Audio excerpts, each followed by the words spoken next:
So, Josh, this is an incredible deep dive you did.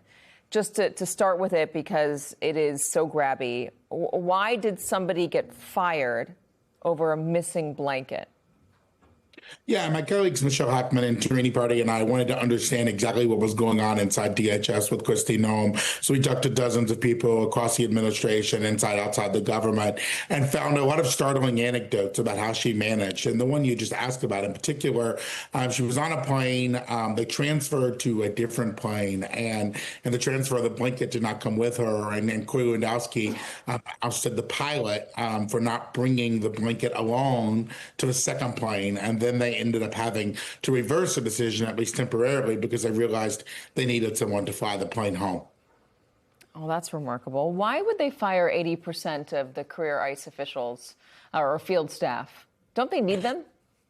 Well, what we hear is that there's a lot of outbursts towards staff across the government, that they are very demanding. Sometimes the demands they say are coming from Trump, sometimes they're not. But folks who do not immediately jump to whatever they say in that moment are often summarily fired in seconds by the senior leadership of the agency, the cabinet secretary, Mr. Lewandowski.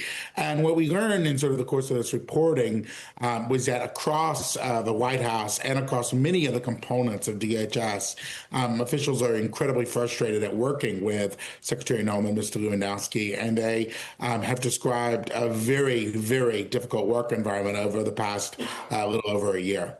What is Lewandowski doing there? I thought he was a special government employee. So he was a special government employee. That means you get to work 130 days a year on a special project. In the first year of the presidency, the White House counsel and others began looking into this because they thought he was out of days. And he said he was not out of days. And there was a discovery that he sometimes was not swiping his badge in. But he recently was renewed for another stint as a special government employee because he's friends with the president, and White House advisors say the president still likes him, considers him loyal from the 2016 campaign, considers him sort of an OG Trumper, and does not want to get rid of him. So he has the president's blessing, and other frustrations aside, he keeps to stay in that role. But, you know, what's notable, Katie, is that most special government employees have a small window. They're working on one thing, they're in one topic, they may be doing something in the State Department or with the Defense Department or whatever. It's a specialized inquiry. Corey Lewandowski's running the Department of Homeland Security by all intents and purposes. He's the chief advisor to the secretary. He's managing contracts. He's firing people. The operational duties of that department are essentially being run by a special government employee.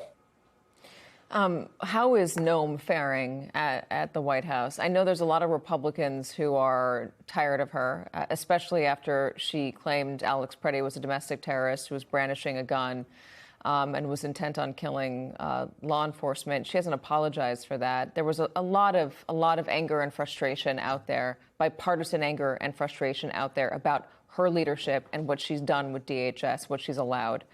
Does she still have the full support of the president?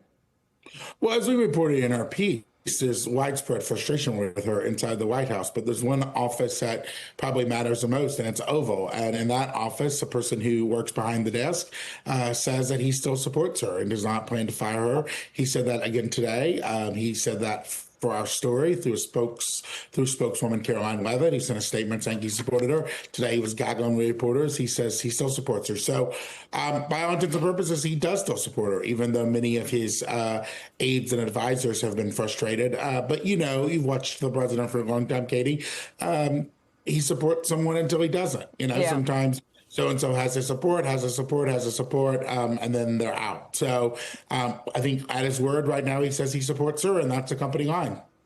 Yeah, he's been acting a little bit differently, this administration, in terms of firing. One last question, and if we can do it quickly, I'm sorry I've run out of time, but you also are on Byline on reporting regarding the whistleblower case and Tulsi Gabbard.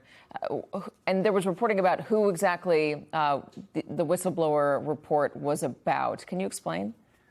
I'm going to finish your 1.2 on firing. I mean, the president has told senior officials in the administration he does not want to fire cabinet secretaries this time, and he wished that he wouldn't have had to fire so many people in the first time, and it led to leaks and drama. Yeah. And he doesn't want to give scalps to his critics, to the media. So I think that's one reason you see some survivals.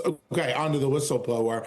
We reported that the whistleblower complaint, as you referenced there, was about Jared Kushner, the president's son-in-law. Administration officials said that they do not believe the evidence is credible, that it was two, folks talking who were foreigners about Mr. Kushner. And that they don't believe it's credible. That said, there's a lot of criticism from Democrats and even, I think, some internally on why they did not turn the information over sooner. So right now, we don't know a lot about the report other than it's about Mr. Kushner and that the administration officials say they don't put much credence in it. Yeah, it reminds me back when Jared Kushner was trying to get a security clearance when he was working at the White House, and he couldn't do it because of all of his foreign contacts unless the president himself waived all the concerns and signed off on it. Josh Dawsey, thanks so much for joining us. Always appreciate you coming on.